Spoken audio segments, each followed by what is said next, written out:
Hello, PaleoFX tribe.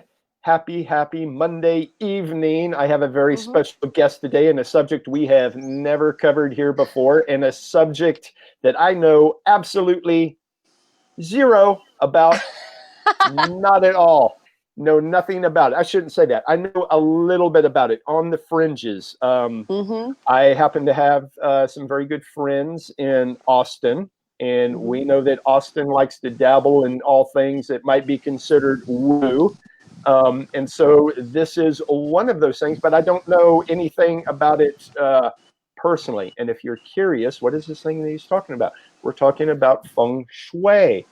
Feng shui. Yay! That's it. Yes. Exactly. So thank you And so much for absolutely.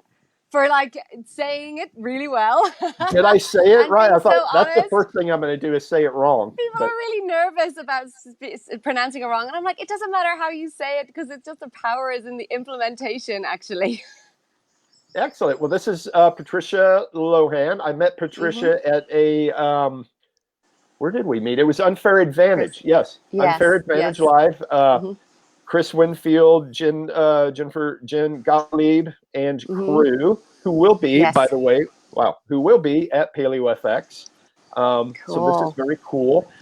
Yes. And we met back in, what was it, January in New York? January in New Yes. York. Oh my Yeah, God, it was January in in the New York. middle of the polar vortex. That's That's right. right. It was so Like, freaking cold there. we had come from Bali to there. It was Wow. minus 17 degrees. Like, even in Ireland, we don't get weather like that. It was like, what? Do we have to go outside? It was a bit mental. It was nuts. But it hmm was an awesome opportunity to meet Yeah, people like Patricia. And yes. yeah, so Patricia, tell us, for those who are wondering, what exactly is feng shui? So, feng shui is a practice, a very ancient practice. So, it's like over 5,000 years old. It's a practice of bringing harmony into your home. So, when we translate feng shui into kind of like normal English, it actually translates to good health, which I know Paleo of FX is like all about good health, All about and that. good harvest. And when we really kind of think back, in ancient times, harvest was really about they sowed their seeds and they reaped the harvest. It was their wealth, it was their prosperity. So the whole underlying principles of feng shui is creating an environment, creating a home that then ripples into every part of your life that is good, is healthy and wealthy. Right. So I think of this along the same lines as I think of Chinese medicine and energy meridians within the body, Yes. and how that used to be poo-pooed, right? And now it's even mainstream science is starting to go, well, maybe there is something there. And those who actually use and are treated by Chinese medicine people, I mean, they see results. Yeah. And maybe we can't explain why those results are there because hmm maybe we don't have the correct tools to explain it. Yeah. But we know we see results on the other side. And I would imagine Yeah. feng shui is much the same. I absolutely love the connection you have just made there because I often say to people, feng shui is acupuncture for your home. Right. And when you go to an acupuncturist, she's like checking different pulses and what's going on in your body. She's looking at you. And that's essentially what I do to people's homes. And we actually work on the same fundamentals using the five elements to bring harmony. So into a home. So it's that whole idea of like yin and yang and making sure that each part of your home is totally balanced. So in acupuncture, we're looking at the physical body and you're looking at each of the organs and how it's functioning, whether it's happy or sad. Your house, every part of your house represents a different part of your life. So it's for me, um, every part. So for example, you have like a money area, you have a health area, you have a career area, and if the energy is not happy in that career area, things are going to be going really not the way you want them to be. And once we work with the balancing of the energy of that area, it's like, wow, like this just happened, I just got a client, oh, I just made some money, oh, I feel so much healthier, oh, my children have stopped fighting, oh, I just got on TV. Like, it's like the things that start to unfold once we start working with each of these areas. So it's just like once we worked with harmonizing the organs, it's the same principles, except every part of your home represents a different part of your life. And for me, this is a huge part. It's like we've all been in this now, currently been focusing on our physical bodies and looking at like what we eat, what we are thinking, how we are taking action every day to like mind our bodies. And how I really got into feng shui was I was doing all of that. So I'm like a yoga teacher. I've got like lots of holistic therapies and practices that I use. And I was working with my clients, doing like therapy and releasing trauma and anxiety and really big stress things from their lives. And I would start asking them, tell me about your bedroom. What's going on in your house? What's going on? And they would look at me like, what are you talking about? Like, what does my house have to do with this? Right. So like I got my first books about feng shui when I was 15. So this is something I've just always been interested in and just like having some kind of interest in, but not like deeper until I was really working with the clients who were doing all this inner work, who were doing qigong every morning, eating super healthy food, like doing all the inner work. And then they still weren't like shifting. It was still like this stuckness. And that's where people come to me because they're like, I'm doing all the good stuff, but like I still am broke, or I'm working my ass off and I'm doing all the good stuff and I'm still broke, or my family are still fighting all the time, and there's just this sense of like some kind of roadblock. And what I figured and what I saw happening was my clients would come in and be like, oh, that was an amazing session. I feel really good. I've released so much stuff. And they would come back a few weeks later and be like, like, I'm like, what is going on? The only common denominator was their house, because they're going back to a house that is of a different frequency, so a different vibration. So they're raising their own internal vibration. But our homes are like dense physical manifestations, and they have their own signature energy. And when we start thinking about that, we're like, oh, it has its own limiting beliefs. It has its own like crap, like whatever's happened in the house beforehand. Like Right. what happened to the house? You know, if you move into a house, like, and this is something I see, move into a house where there's been a divorce beforehand. First of all, the relationship area, for me as a feng shui expert, there's something dodgy with the relationship area, because it's kind of like it can cause this tension and aggravation and friction. Then that aggro and energy stays in the environment. They sell the house. A happy couple moves in and they're like, what's going on? Why do we keep fighting? Why is this not happy? Why are we stuck? Why is there like this tension in our relationship that we never had before in our old house? So I hope that Keith is still there. I'm still talking. But that is really something that I see a lot. And when it comes to your environment, it's, for me, it's kind of it's like moving to the next level, because to really see sustained growth and expansion in your life, everything has to be playing off the same hymn sheet. Like everything has to be on the same vibration and alignment. And if there's one thing that's holding you back, like, we need to look at it. And that's what I do. Well, that's super. So let's take the bedroom, for example. Yeah. And I'm assuming that each room is looked at individually and maybe the whole house as a whole. Is that kind of how you look at it? Yeah. Yeah. So every house has its own, like, and this is the other part of feng shui that's kind of like people don't really talk about that much, is that there's many layers to it. So for example, like the love and marriage area is the southwest part of your home. So that may not necessarily be your bedroom. It may not be the master bedroom. Like, and if it is, great, but it's not actually a contingency. Like, it must be that. So and then there's like the areas, and then each bedroom needs to, like, the bedroom needs to be treated in a certain way as well. Even if it was like, for example, the family, if that happened to be energetically the family area, like the bedroom needs to be rest, romance, and relaxation. It has to have that energy. So if you have like loads of red in it, like that's a lot of fire, like that's a lot of like, and fire can cause like anger and tension and stress. So you have to be really mindful of the colors of it and even the setup. So when I kind of reactivated my interest in feng shui, I actually feng shuied my bedroom for love. And I was like, I'm ready to meet the guy. I've been doing all the inner work. Like, I'm in alignment with this person, but I need to be set up. I need my environment to be ready for this person. And I moved my bed, the apartment I moved into, had been my sister's, and she'd lived there for 9 years, and she'd been single for the 9 years she was there. So I was like, okay, there's gonna be some work here. There's something off here, because like she's not a bad person. Like, it was always like, what about Grace? She's not met anyone. So I arrived in, and I'm like, okay. I open up the bedroom door, and there's like a giant mirror facing her bedroom. Like, when you open up her bedroom door, and that's like reflecting all the energy out. So there was this like, it was like bringing it in, but it was nothing. It was being bounced back out again. So it was kind of like that with Grace. She was just like, I just can't. There's just no sustaining any relationship. So first thing I did was I covered that. Then I was like, okay, well, I need space. So I had like 2 bedside tables, 2 lamps. It's really like, some people, they're saying like, oh, I'm gonna start when I'm in a relationship. I'm gonna like make my bedroom all romantic. Or when I'm in a relationship, I'm gonna go we're gonna go to plays and we're gonna do beautiful things together. I'm gonna be ready for a relationship, and that's what I help like clients do, is get their house ready for the people, like for the person, or get their house ready for the money, get their house ready for what they want. And it's like lining up those intentions. So I actually bought like spare hangers. I had like extra like things for him. I'd space in my wardrobe, space in my bedside tables, and really created a bedroom that was like, this is my sanctuary. I'm calling in a relationship. Um, and the kind of like, this isn't funny because I believe in, or kind of weird because I believe that everything is working out, like, and you're always calling in what you're supposed to have. But if you can make it easy or difficult, Feng Shui Right. makes it a lot easier. Ken, my husband now, like I met the guy, and he had actually been into Feng Shui since his 20s and had Feng Shui'd his bedroom as well.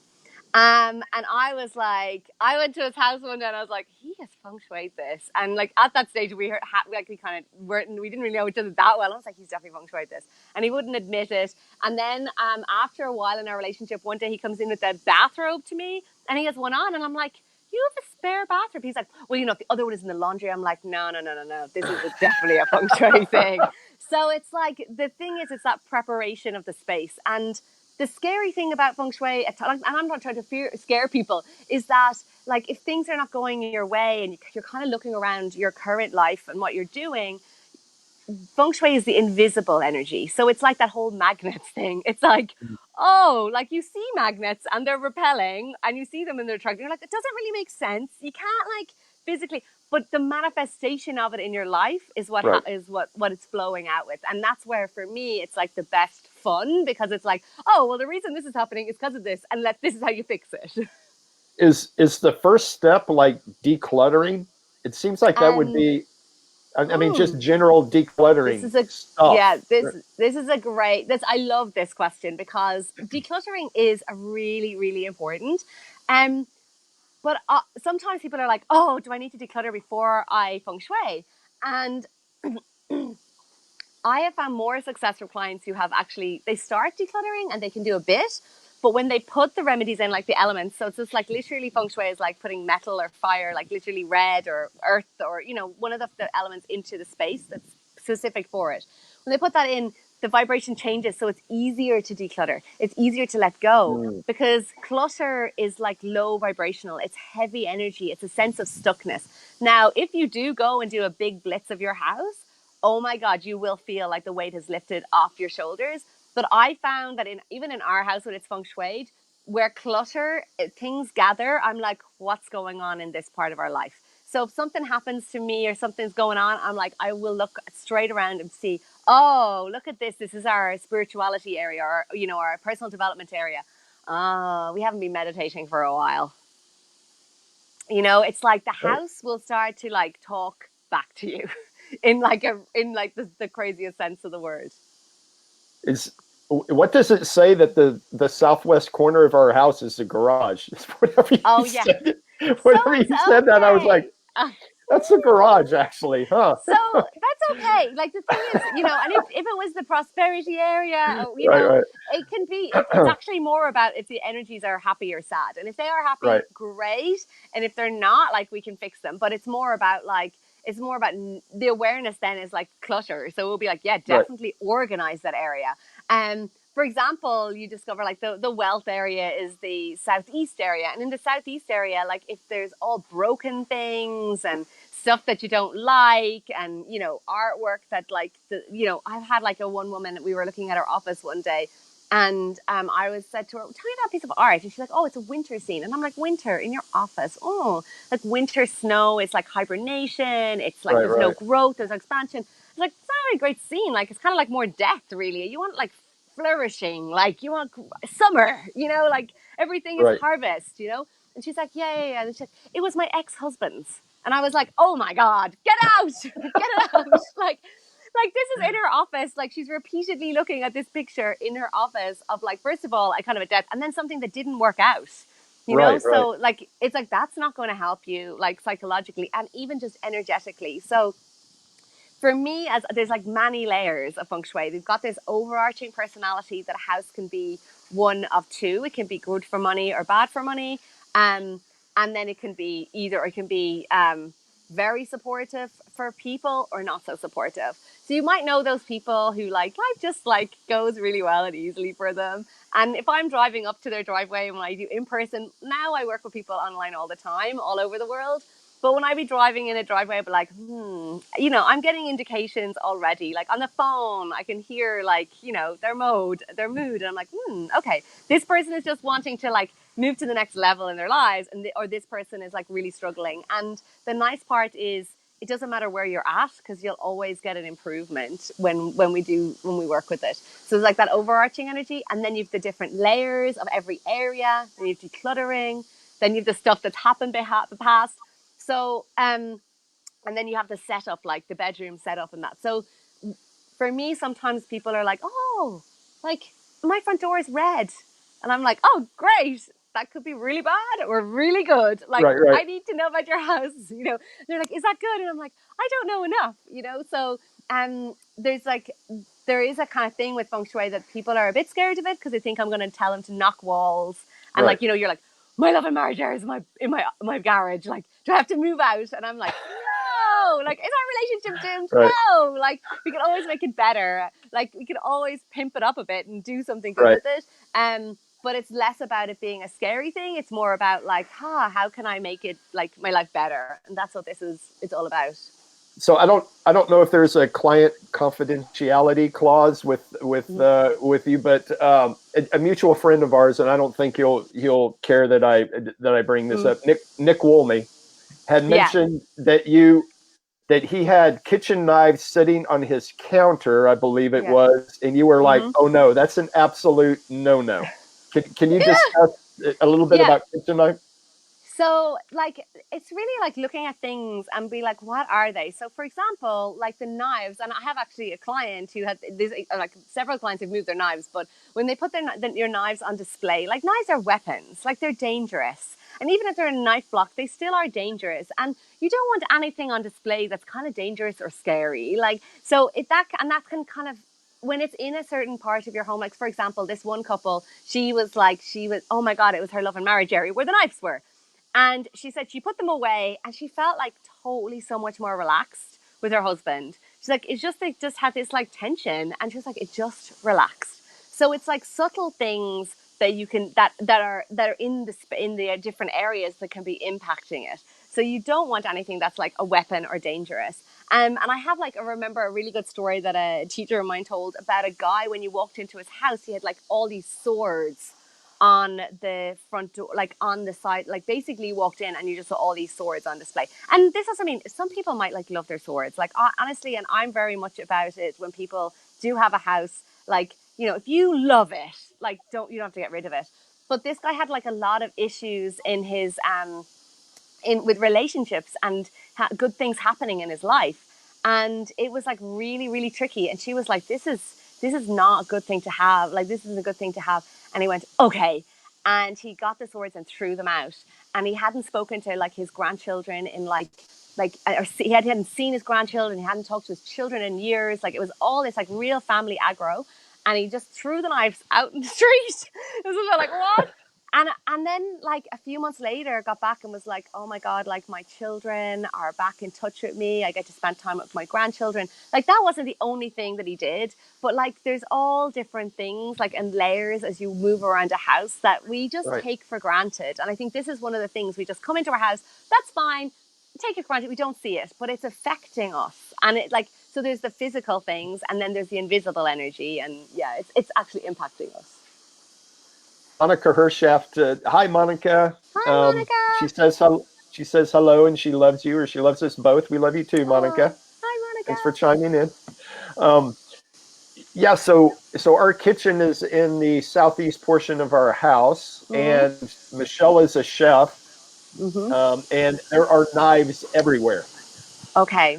I would I'm say, I would be like, okay, so I don't say don't have knives. You can get Right. really nice like drawer pieces that fit in, and you put Right. all your knives in the drawers. So they're just not on display. Or even those magnets, like put them inside a cupboard. So you just open the Right. cupboard and the knives are there. So it's more about like, I've never told anyone to throw out anything. They're like, Right. it's Right. like, you decide. Like it's your house as well, and that's the other part, is like making it still feel like for me, my favorite feng shui consultation or like result is that their house feels different and their life is better, but that it doesn't actually look any different. Like, because I've done interior designed houses that are like amazing, like mansions, but everyone is fighting. They're having legal suits, Right. drama. Like, it's not happy in their house.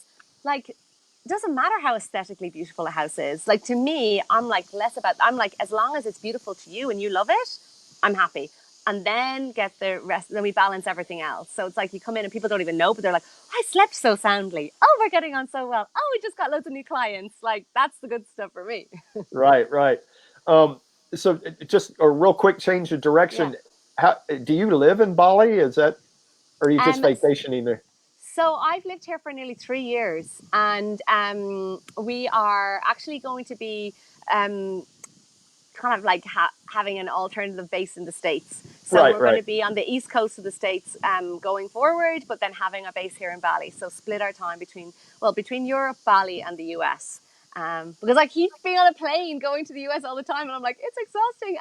And also when you're so sensitive to environments, it's like, oh, I just need my own place there, Right. so I Right. can Right. ground and be like, here I am. So yeah, we've been here for 3 years. It's been amazing. But Bali but the US is calling now, so it's Right. exciting. Very cool. Well, I could keep you on for hours, Patricia, because this is I really geek out on this kind of stuff. It's Mm-hmm. super fascinating to me. But I understand you have clients to work with Mm-hmm. and you need to Yeah, run. no Um, worries. but yes, so make sure to tell your friends who are in Austin that Paleo FX I is going on. will. Yeah, I will. And I'm disappointed I can't make it this year. Next year I'll be there because I'll be in the States. absolutely. So thank you so much. I'm excited for you and for your event, and thank you for giving me this opportunity. Have Yes, a great thank you day. so Much much. love to Michelle. I hope that the event goes amazing, amazing, amazing for you. I'm sure it's going to be amazing. It will. It will. We're more relaxed now than we ever have been going into an event. So Brilliant. I love it. everything's right on par. Okay, Yeah. Patricia, I will see Okay. you. I will see you at a unfair advantage event You will. sometime soon, if not before. Yeah. Thanks. Okay. Bye. Bye Love bye. to Michelle. Bye bye. Yes. Bye, everybody. That was super, super cool. Okay, and we will be back tomorrow with more Facebook Lives, I'm sure. Getting very, very close to the event, folks. Make sure you bring it on into Austin. We cannot wait to see you. Ciao for now.